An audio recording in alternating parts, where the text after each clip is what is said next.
Is this your PowerPoint here? Okay.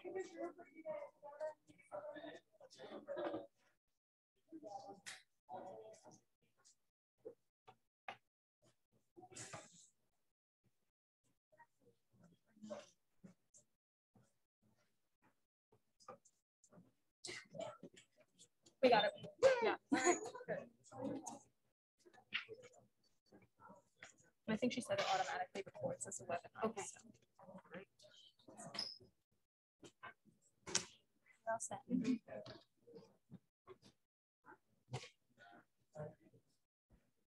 So it starts at 20 after, and we end at a quarter after 1. We get to about 1:10 or so. I'll let you know what it is. Okay, yeah, but I don't know. I think it's maybe a little shorter. That's fine. They have class after this, so I tell them you always get out on time. So, yeah, I'm trying to remember chemistry or something is after this. Usually a group of them have class. And I used to say they can never sit in the back row. But then with COVID, we said spread out. So it still seems weird to me they sit far away. But that's all right. Yep.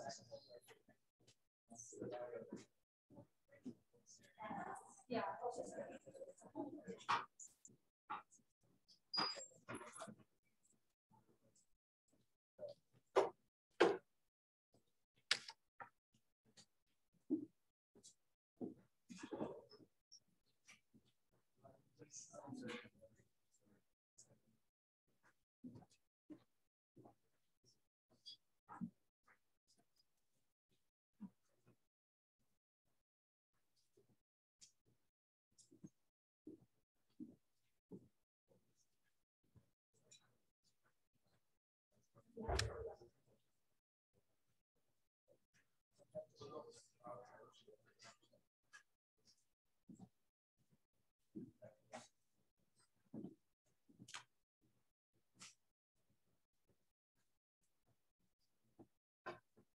These are little mountains compared to what you're used to. Yeah, no, but they are still mountains. Have you done much hiking in the Adirondacks? Or? Yeah, yeah, it's a lot. Yeah, especially since like last year we even couldn't leave our state. Right. So yeah, I have a lot of good. A lot of winter hiking. No, in winter probably not skiing. Some ski tours. Yeah. Okay. Yeah, we have a dog too, so and he loves to walk. So sometimes I think I'm going just because of him. Right. You know. Yep. There's so many times where I've been like, oh, do I have time to take the dog out? And then you have to because it's your dog. So it makes me take time to go for a walk. Where I feel like it's hard otherwise. Yeah.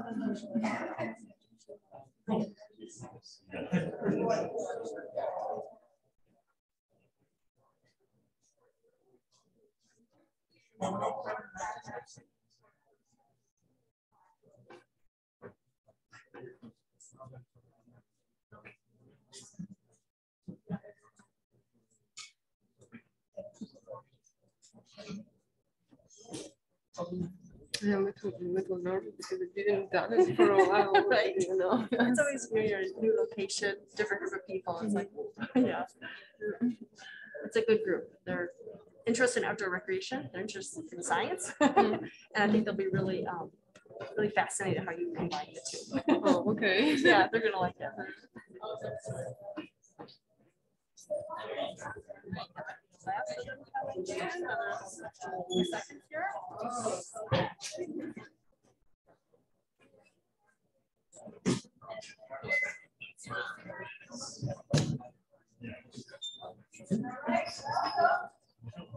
Welcome to the November Natural Science Seminar.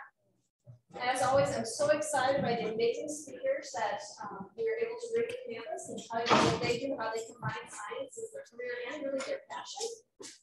Katerina Belash is a prime example of that. Her background includes being a mountain guide, hiking to like 18,000 feet, skiing, all sorts of outdoor recreation. And then she combined that with a master's degree from Russian State Hydrometeorological University in St. Petersburg, Russia. And so she's combined those two to do things like predict the weather for outdoor recreation during the winter. She's worked at the Sochi Games to help with the Olympics. And today she's going to tell you more about how she does these two things. Also, I think many of you know she will be teaching meteorology here on campus this spring. And so if you're wondering how that might fit into your program, feel free to talk to me or your advisor. It is a business science course, so we'll meet that objective. So let me know if you'd like to register or wondering how that fits in. With that, please welcome.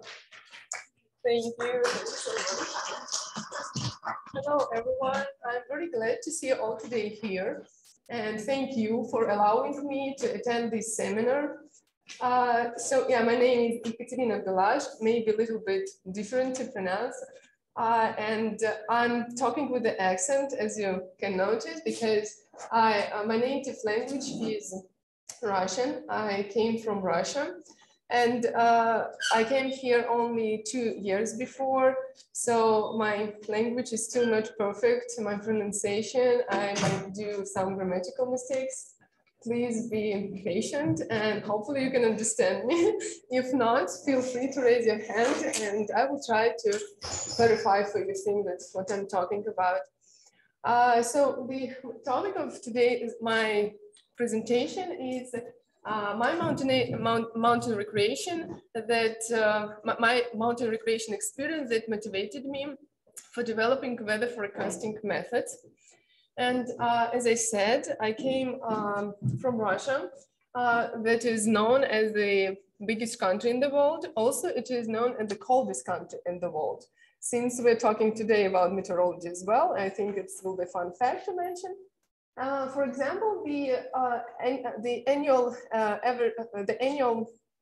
average annual temperature of the New York State is 45 degrees Fahrenheit, while in Russia it is 23 degrees Fahrenheit.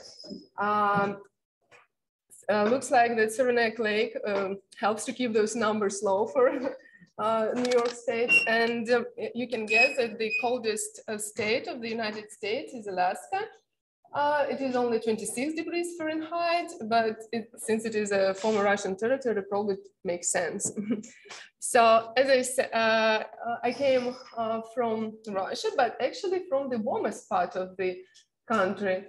This is a European continent. I took a part of the European continent, and I came from the region called Caucasus. It is here between Black Sea and Caspian Sea. Those mountains, this mountain region, considered as the highest region in the whole Europe, with the highest peak called Elbrus, that is above 18,000 feet. And if we come closer, this is again Caspian Sea, this is Black Sea, and this is a range that goes all the way from one sea to another. So this is the place where I live, and a few hours driving from that place, there is Sochi, where were 22nd Winter Olympic Games, probably, or I'm pretty sure that you heard about it. And I think so that many of you also interested in winter sports, so you probably know. So my hometown is called Pyatigorsk, that in Russian, it basically consists of two words. Pyat means 5, Gorsk means mountain. So it is located close to this big mountain. Well, it is big, but not very high. It's like the elevation of Marcy mountain. But it has 5 peaks, and my city called Pyatigorsk because of this mountain that have 5 peaks. This is a typical view of Russian cities. Russians in Russian culture, so it's in Russia people prefer to live in flats, what we call it. And this is the view actually from the flat where I grew up, and on there are some views from this mountain. If you climb high, you can see around, and on the horizon, you can see here a beautiful white mountain that from the city looks like this in clear days. And of course, everyone who, well, mostly everyone who live in the town and can see such beautiful mountain and some other white shining peaks, one moment come to the point that he or she wants to climb those mountains. So the same happened with me. one moment I realized that I also want to travel to the mountain regions, explore them, and of course, climb to the tops and see how the view from those mountains. So I joined the local mountaineering club because I have to learn and to get, of course, some special skills and knowledges, how to use ropes, knots. I like rock climbing, ice climbing, and one of the necessary knowledge was also knowledge about the meteorology, of course. This is my first climb to Elbrus. That's happened many years ago. And meteorology is a very important knowledge when you spend your time in the mountains. It's not only about to spend a nice day in the mountains, but sometimes it is important to be safe and come back home, because mountains is a severe environment, and once you're stuck in the mountain, you can be seriously injured or even not come back home.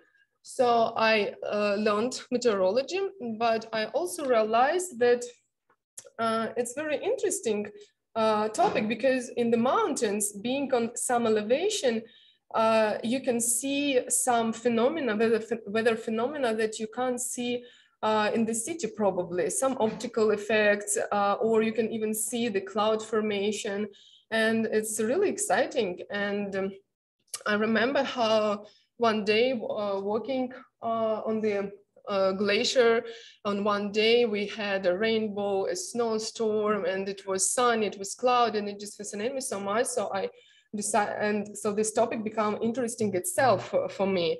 This is primary how I make a decision later to go to the university, but also more, there are some more views of our mountains. So, but also more more you can see around, because once you climb, you can see those shape of the clouds, right? And like why they have this shape, it's interesting to know. And the same here with other effects that you can observe in the mountains. So with this impression, I decided to go to the university, get into the university to study meteorology. And in order to do that, I chose the university that is in St. Petersburg. So I lived here in the Caucasus region. And Caucasus region, it's a border between, it's divided. Russia, that is to the north, and Georgia is to the south. So I live close to the Georgia. So in order to learn meteorology, I moved all the way to the north, to the St. Petersburg. It's a Baltic Sea here. It is north than Moscow. And I experienced really severe traditional Russian weather. But also this town was completely different from where I grew up. And I can see a lot of new things, and I really enjoyed my time there, and I got experience, different experience of being in this city. But also my university, it became really my what we called alma mater, and where you learn just about everything. And I think one of the best gifts that my university can give me is that I became, I would say it's like informal, a part of the society, of meteorological society. I found that meteorologists are very friendly people, and they are really welcome new scientists, and especially young students who are only doing their first steps in meteorology. And you can understand it from the idea that even any country have a good equipment, the best methods to forecast, the country still can do the best forecast without having information from all over the world. So there is no need to compete, but meteorologists unite with each other to share their ideas, to share information. And like the meteorological processes in the atmosphere doesn't know the country borders, right? They don't exist on the territory of the country. They exist just in the atmosphere. That's why only united together, you can have some results. And so there is some picture from my university years, and I'm glad that my university gave me an opportunity to participate in different conferences, seminars, even being just a young students. We helped organize those those meetings and seminars. Together with the meteorology, I also developed my mountaineering skills and became a professional mountain guide. And of course, knowledge that I got in the university helped me a lot, because I already was responsible not only for my life, my health, or just my vacations, but also for other people and even in front of the company. So it was more difficult to make those decisions, but at the same time, more interesting. And yeah, those knowledge that I got in the university helped me a lot, because every day in the mountains is different, and it's like a new task to be solved. It's like equation with some variables that you have to understand and to solve. And we have to be very observative. We have to learn how to mention those little things in the nature and how they're changing, to know what to expect tonight, tomorrow, or even in a few days. This is not my dog, it's just the random dog, but I love dogs, so I decided to take this picture. This is on the top of the Elbrus.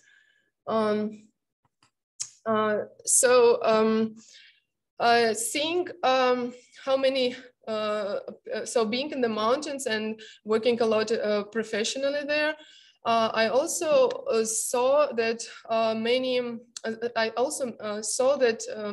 some climbing, some tours are not successful, and sometimes even tragedies can happen in the mountains. And being, I mean, that I was in this fair, more you can see different situations, successful climbings or opposite. And I knew more about sad cases when people can die. And one of such event, like situation that recently happened on Elbrus, the mountain that I talked before about. So this is, and that was shocked, and not only this news shocked not only all mountaineering society, but even all people in the country, and they were in the news widely. So you can see even in the news, so it said that the tragedy happened on Elbrus, 5 people died and 14 were rescued. And there is a short video, so you have an idea. 5 альпинистов погибли в Кабардино-Балкарии на юге России при восхождении на Эльбрус. В ходе поисково-спасательной операции удалось найти и передать медикам 14 человек. 11 из них госпитализированы, 2 помещены в реанимацию. Альпинисты находились на высоте 5400 метров. Туда были направлены более 20 спасателей МЧС и 7 единиц техники. Метеорологи.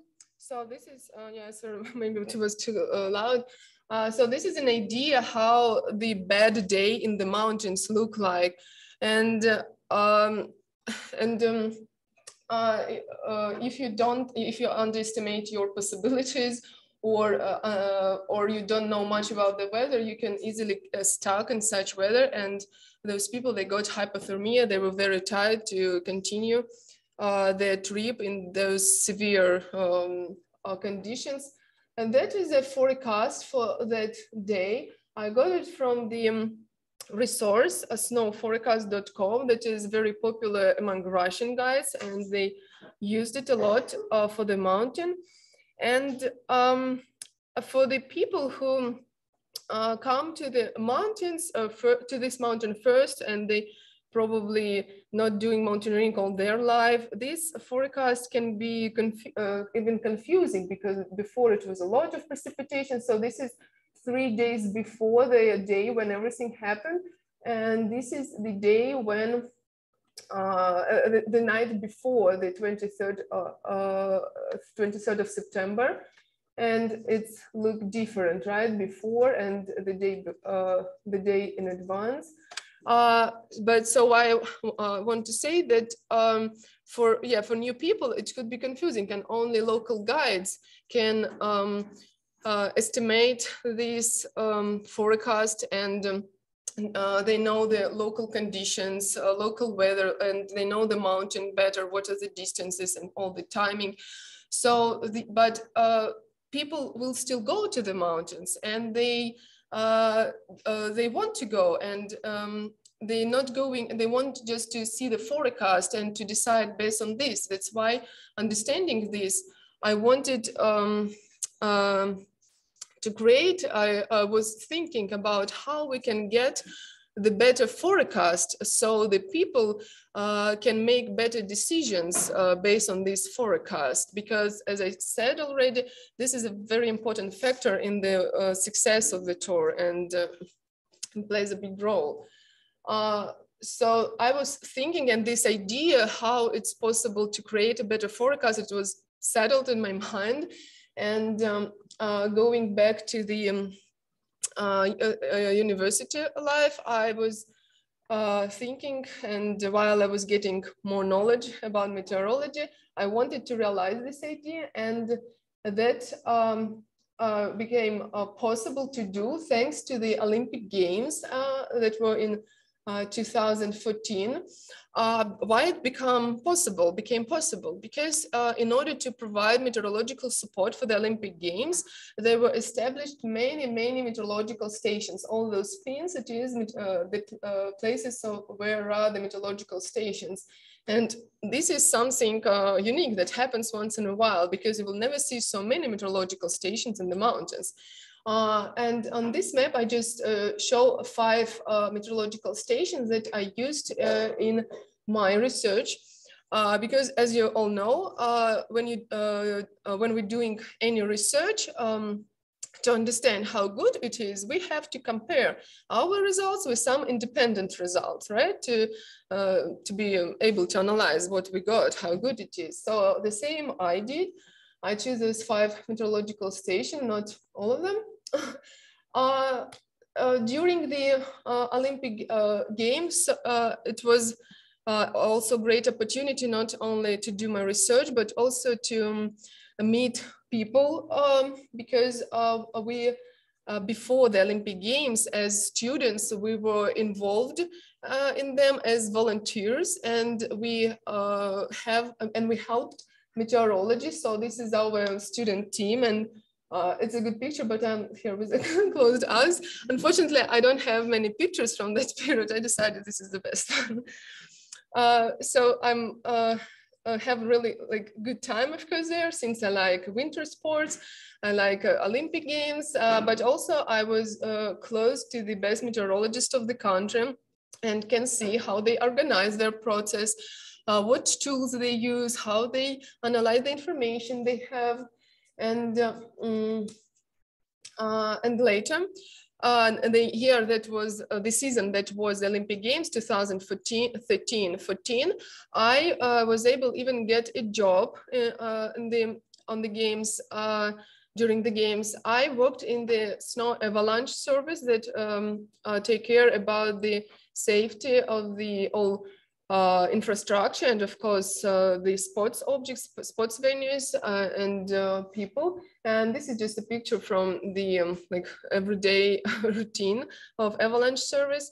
That became possible because I have this mountain experience, mountain guiding experience, and of course it was very like I got a lot from this job too. And I want to say thanks to my university that allowed me to absent for a few hours, and just they paused just my study process, and I was able to back, because on that moment I was doing the first year of my master's degree.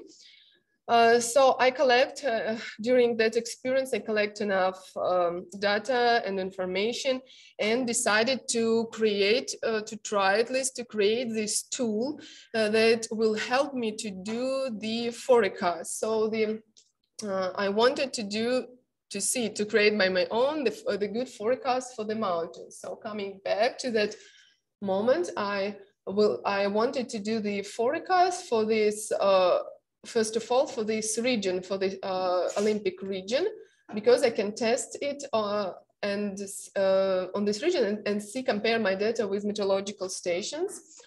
So to do that, I chose a method that we call numerical weather prediction, and it has some benefits in front of them. And it is maybe the only one that will give us the good results. The model called WRF, that was created in the United States. First step, what I did, so this model, it could be used on any territory, as you understand, but on first step, I have to adjust this model to this region. And it's more a technical job. I can compare it probably with the rug that you buy, carpet that you buy into your living room, and you just cut some pieces so it is perfectly fit to your living room, not to anyone's other. And then next step, before do the forecast, I wanted to make some more adjustments, so to get a better forecast. And to do that, I also can choose parameterization. So parameterization is a special word that explains that means again the way how the model will calculate some processes inside. And there are many parameterizations, but I decided to choose one that I thought have the bigger influence on in my case, in the mountains. And other parameterization, it depends on the purpose, what exactly you want to forecast, and it depends also on the region. So it's like a big topic. And for such, so I took 5 of them to see which one will work better. And with each parameterization, I did 5 experiments. So I ran the model 5 times. So totally it was 25. Then there was a step when the model did all those calculations. And then finally I got results. And now we'll talk a little bit about the results and the specific how estimate and analyze those results in the conditions of mountains. So this is results for precipitation. Precipitation is a parameter that is difficult to predict, but at the same time, it is one of the most important precipitations and parameters. And in order to do that, I decided to choose so-called Heidelberg skill scores. This index is popular among in the risk management, and is actually easy to calculate. The higher the score, the closer it is to 1, the better the forecast is. Here I just showing how I calculated. So there are variables, and you just calculate the sum of cases when there was a good weather, when the station showed precipitations and when my model showed precipitations. Then when I'm calculating the sum when there were no precipitations on the station, my model didn't show, and the same for other 2 cases when in one place were and no. So I have a sum, I put it into the formula, and then first I estimated in general how good was my forecast, and this is a purple line. So here on the bottom, this is the names of those parameterizations that I'm trying to investigate and to see which one is better.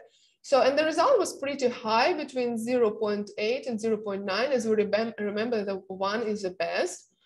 But then we also decided to see how sensitive model is for different amount of precipitation, because it's also an important moment, right?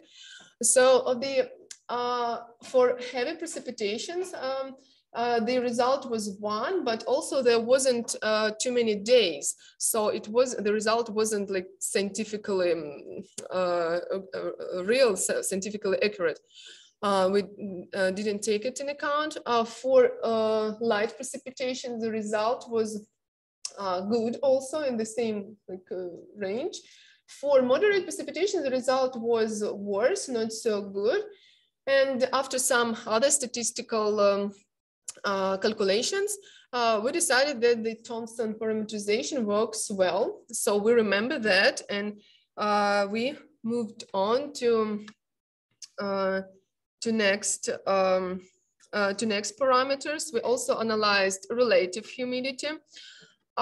Here we used that is a mean absolute error, and this is a correlation. You probably already know about those statistical tools. The correlation shows how those two processes, the dynamic, how they repeat each other. And so here, even the, so here we see that the Morrison parameterization showed good results. So then we estimate also wind speed. Those parameterizations, they all refer to the microphysics in the clouds. That's why it is not so like related to the processes that occur wind speed. That's why we didn't really like take into account the results to choose which parameterization is better. But still we see what were the results. The next was surface temperature, important parameter, especially for sports athletes, because they have to use their different wax to prepare their equipment in the right way. And here, Thomson was one of the best. We remember this, and then we came to the air temperature. And again, here Thomson showed us good, sorry. I'm sorry. And Thomson showed us good results. And but with air temperature, it also was like a problem at the beginning, because of when we choose the Thomson parameterization, we decided to see what the numbers are. And there is a tab.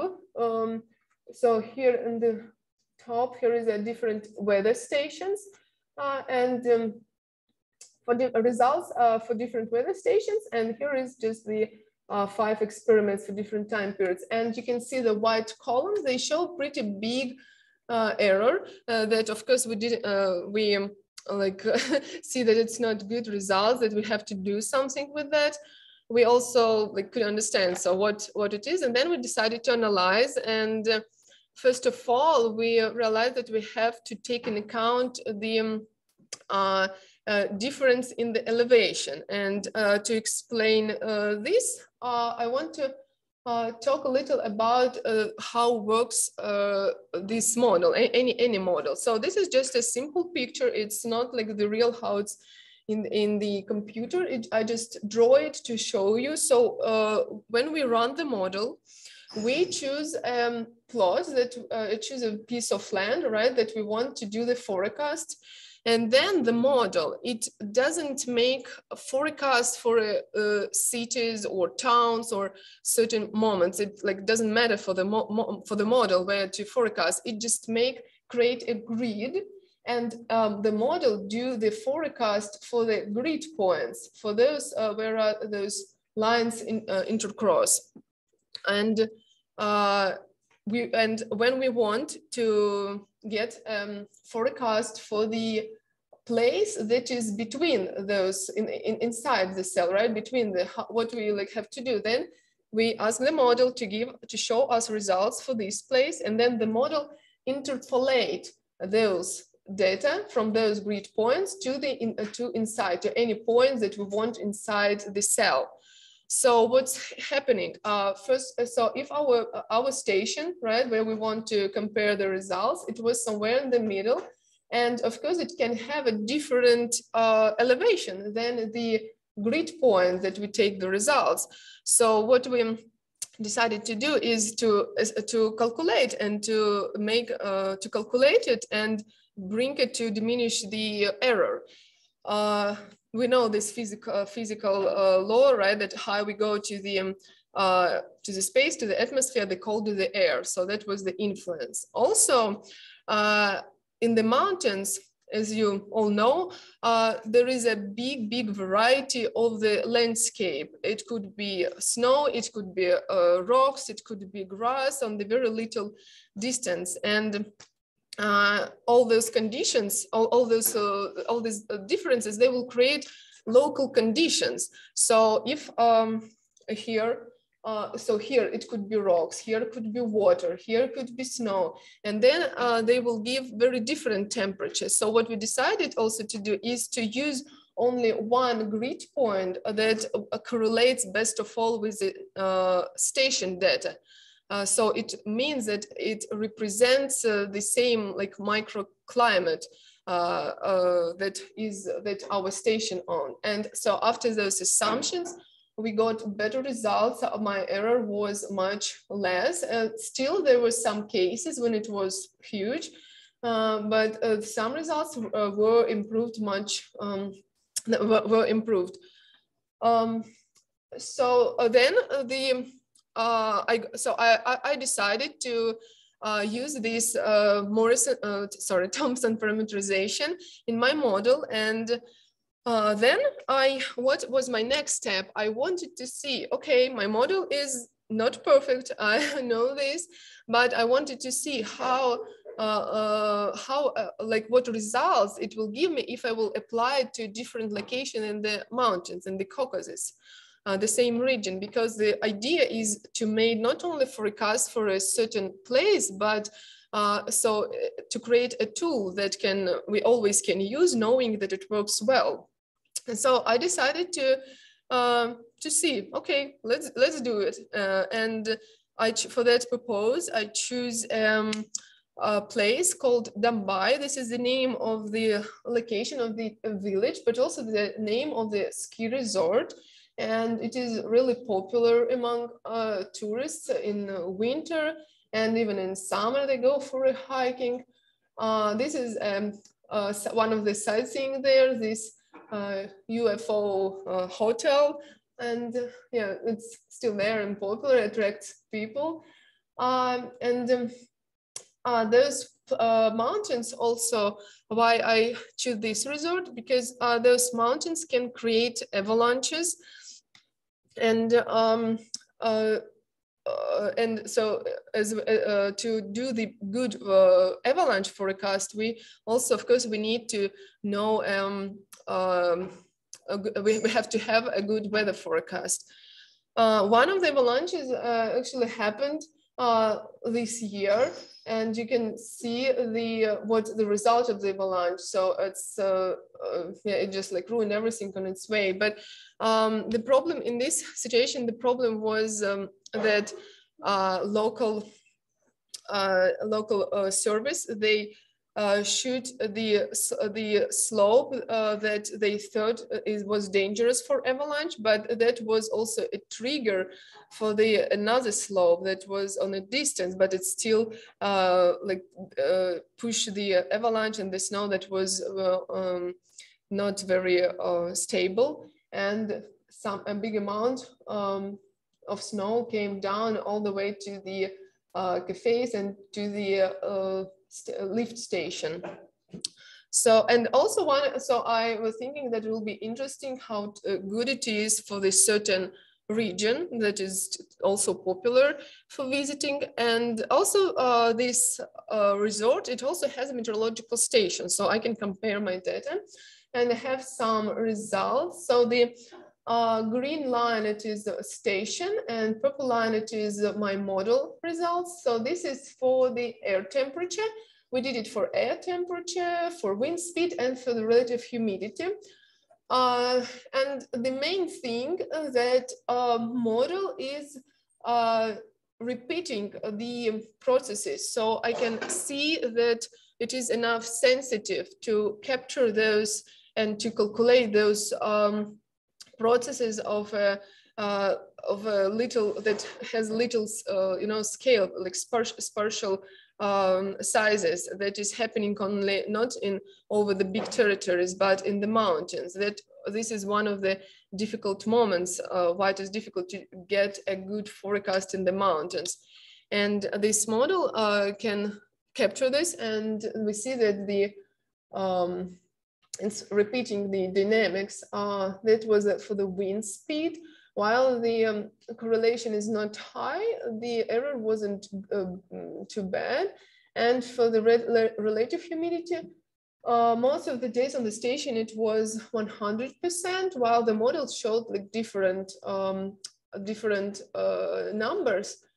But also relative humidity, it just could happen because of some like local cloud that was just exist just on a little like really little territory. So I was pretty like satisfied with those results, because it was my first results, and as a scientist, as a student, I was very, especially as a meteorologist, right? It was very exciting to get first results of my own forecasts. And first of all, it was the result of this work that it was important for me to go through all steps, because nowadays meteorologists, they have all those tools. They have a lot of information, sometimes even more that they even can use. It is satellites, this is ground-based meteorological station, it is other different like devices, and computers do a lot of work for us. So in all this amount of the information, different information, meteorologists nowadays have to understand how this information was obtained, was gotten, to understand how it's better to use this information and to choose the source of information for the purpose, right? So for me, that's why I'm saying that for me it was important to go through the old steps to know from the beginning, even see where those meteorological stations situated, even help to put some of them or some devices for measure parameters, and then to run the model, to know all the model parameters, and then to be able to work with the results and apply correct and like useful statistical calculations and like tools. And the other result was that before Olympic Games, the mountain meteorology wasn't really developed in our country. While we have a few regions, but most of them are in a cold climate or very remote, that are not popular for people, and most of the Caucasus mountains are the only region. It is primarily the only region that is popular among tourists. So before Olympic Games, there wasn't much done in this area, and the Olympic Games helped to push this topic for develop, and some job was done. And also I make also my input to this topic to develop it. And in the possibility that I have in the university, in the time frames that I have there, that was a big job done. And I hope that in the future I have technical possibilities. First of all, it is technical possibilities to continue this work, to get best forecast for my region that will work, or that will always work. And so what, sorry.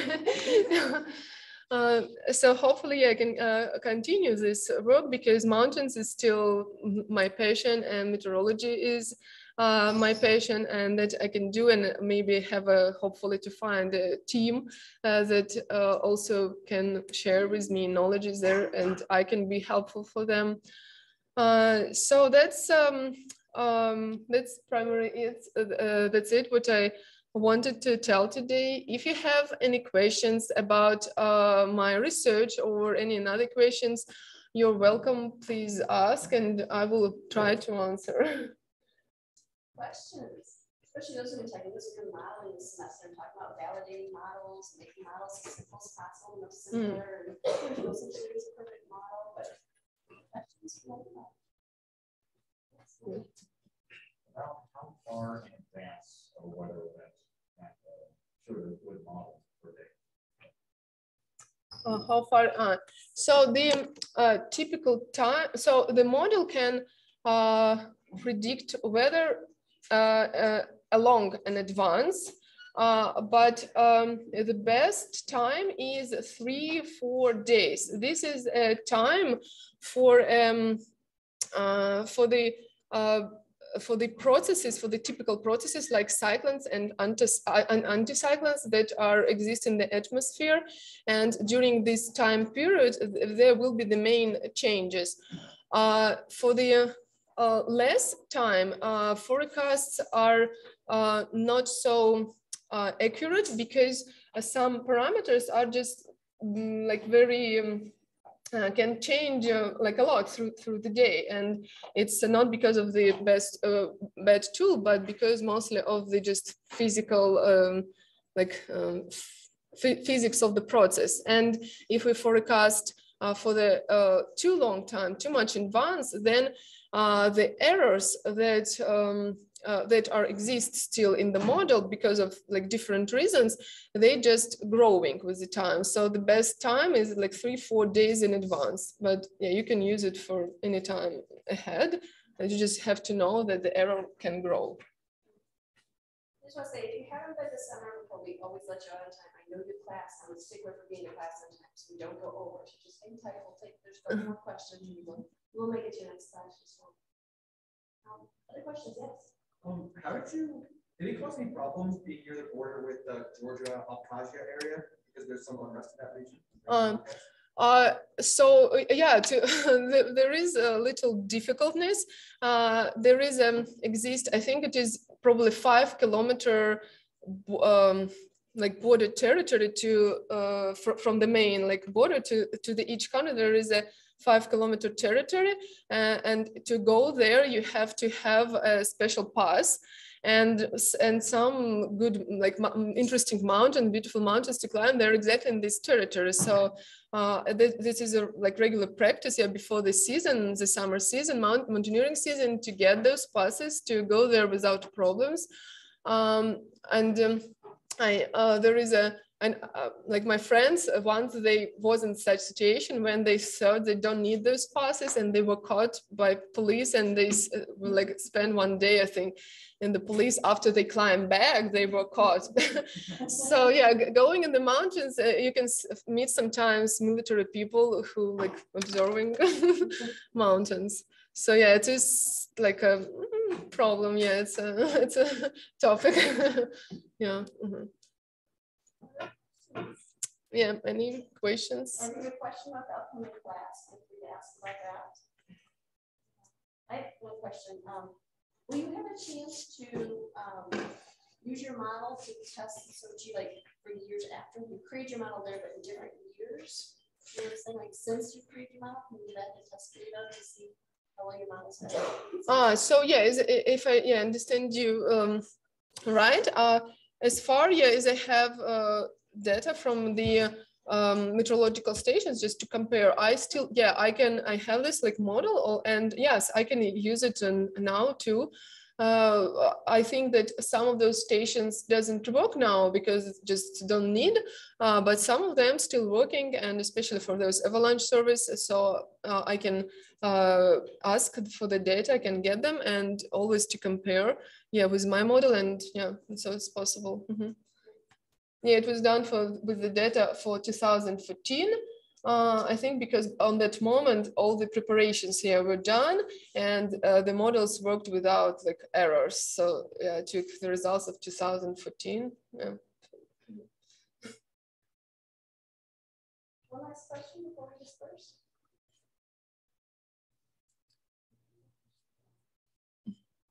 my Russian accent is way more than her accent. She did absolutely beautifully, but I'm going to ask that we say spasiba, which is thank you in Russian. Spasiba. Oh, thank you.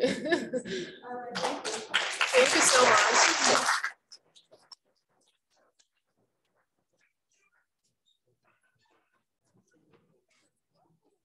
Oh, thank you so much.